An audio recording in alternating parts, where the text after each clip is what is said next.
Welcome to another edition of Ask Fiona. I'm Fiona Barrett. I'm a health coach and creator of Supernatural Lipstick, and it's my pleasure to answer questions. Today I received a question from Roberta, who is thinking about the upcoming holiday season and how is she going to navigate through that and remain healthy. Staying away from alcohol and party food is already making her feel apprehensive about her willpower. And she wanted to know, is she going to have to take an emergency kit of kale and carrots with her wherever she goes? Well, Roberta, that might not be a bad idea, but I also have some other tips for you, and I'm sure this is something that other people might be interested in as well. So I created this audio to share some tips for holiday food and holiday eating. And one of the things that we need to think about is that we don't have to get caught up in the crowd mentality.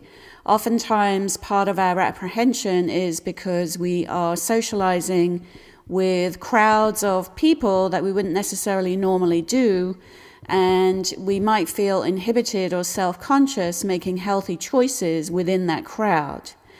But really the question is, do you want to stand out in the crowd, or are you going to blend into the crowd and still feel comfortable?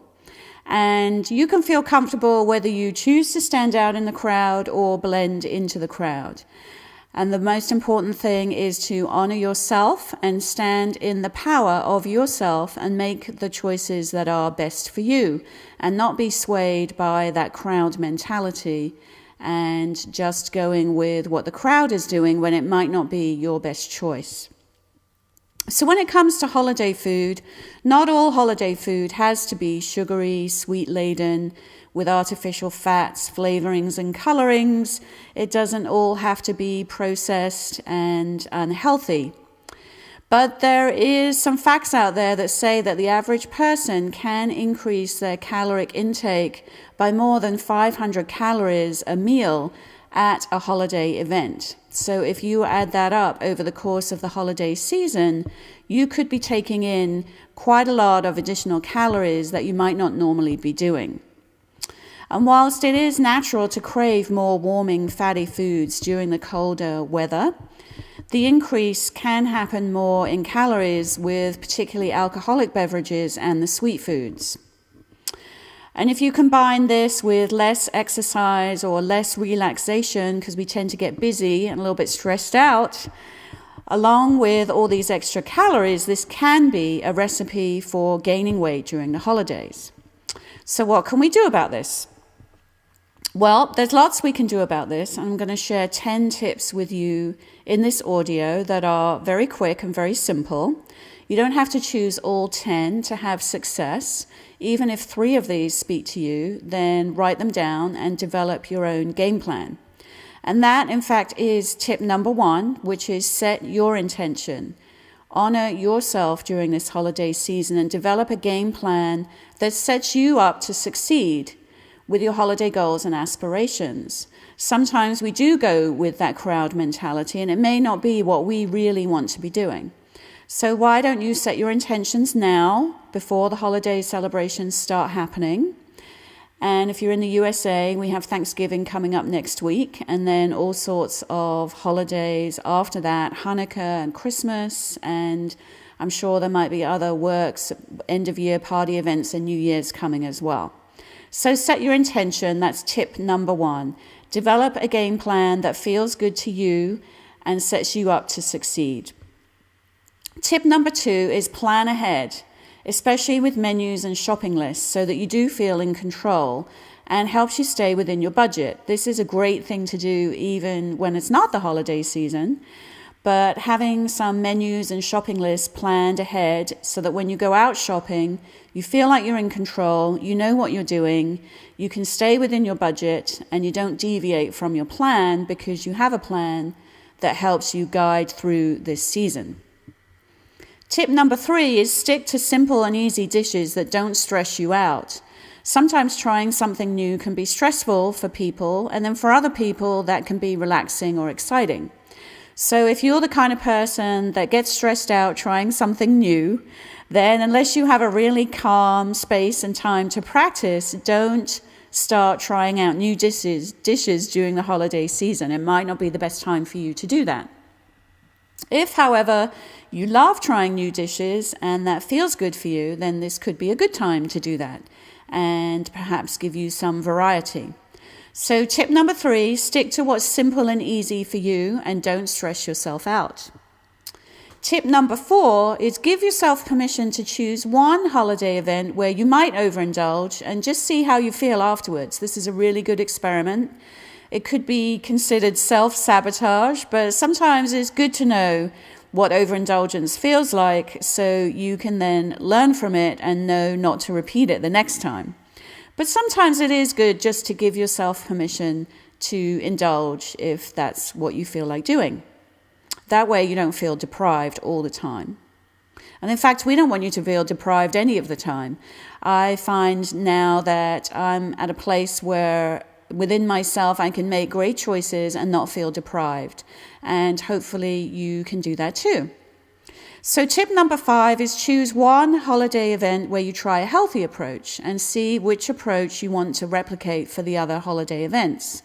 Some people have lots of holiday events that they go to. Sometimes they are going to them for professional reasons, or they're going to family events where families may be the only time that the family gets together, and you want to be with that family or in that crowd of people, and you can choose whether you have healthy choices and approaches or if you want to indulge and see how that feels afterwards. Tip number 6 is eat before you go to an event. This is a really good tip, actually, because it means that you get to choose what you eat. And I always recommend having a good breakfast or lunch if you're going out to an evening event, or eat before you go to any kind of an event where you don't know what the choices are going to be available to you, or there may be choices that don't feel congruent with the way that you want to be eating. And this way you also get to focus on the socializing and you can eat lightly. And I don't know about you, but for me personally, I find it much easier to socialize when I'm not eating. So this way you get to eat your healthy choices before you go, and then you can focus purely on the socializing and having fun at the event. Tip number 7 is fill your plate with small samples of several dishes.